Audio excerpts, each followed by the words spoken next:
Welcome to এডুটার।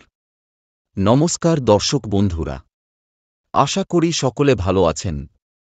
সংবাদপত্রে প্রকাশিত একটি খবর আপনাদের সামনে তুলে ধরছি। বাংলার শিক্ষা পোর্টালে নিরাপত্তা আরও বাড়ছে। ট্যাব প্রতারণার ঘটনা থেকে শিক্ষা নিয়ে বাংলার শিক্ষা পোর্টালের নিরাপত্তা আরও মজবুত করা হচ্ছে। শুধুমাত্র আইডি পাসওয়ার্ড দিয়ে যে কেউ ওই পোর্টালে আর লগ ইন করতে পারবেন না। প্রয়োজন হবে ওটিপির, যা শুধুমাত্র সংশ্লিষ্ট বিদ্যালয়ের প্রধান শিক্ষক শিক্ষিকার কাছেই আসবে। এর ফলে তরুণের স্বপ্ন থেকে কন্যাশ্রীয়ে কোনো সরকারি প্রকল্পে ছাত্রছাত্রীদের আর্থিক সুবিধা দেওয়ার জন্য পোর্টালে ঢুকতে পারবেন একমাত্র স্কুল কর্তৃপক্ষ। শিক্ষা দপ্তরের বিজ্ঞপ্তিতে বলা হয়েছে, এখন থেকে লগ ইন করার সময় নির্দিষ্ট মোবাইল নম্বরে একটি ওটিপি ঢুকবে, যা শিক্ষা দপ্তরে নথিভুক্ত মোবাইল।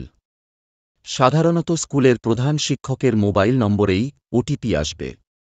তারপরই আইডি পাসওয়ার্ড দিয়ে লগ ইন করা যাবে।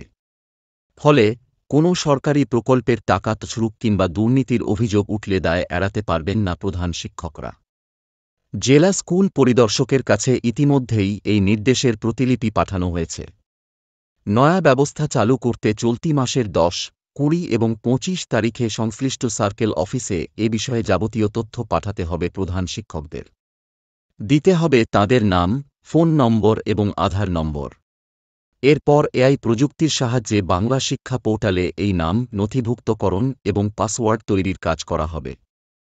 প্রসঙ্গত, রাজ্যের সরকারি স্কুলগুলির একাদশ এবং দ্বাদশ শ্রেণীর পড়ুয়াদের জন্য তরুণের স্বপ্ন প্রকল্পে গত বছর অনেকেই 10,000 টাকা পায়নি। ওই পড়ুয়াদের ট্যাব কেনার টাকা ভুয়ো ব্যাংক অ্যাকাউন্ট মারফত প্রতারকদের হাতে চলে যায়। তদন্তে নেমে পুলিশ বেশ কয়েকজনকে গ্রেপ্তার করে। এখন শুধু এই পর্যন্তই। এই ভিডিওটি ভালো লাগলে লাইক এবং শেয়ার করুন। পরবর্তী গুরুত্বপূর্ণ ভিডিও পাওয়ার জন্য চ্যানেলটি অনুগ্রহপূর্বক অবশ্যই সাবস্ক্রাইব করে রাখবেন। আপনাদের মতামত কমেন্টে জানাতে ভুলবেন না। ধন্যবাদ। সকলে ভালো থাকবেন।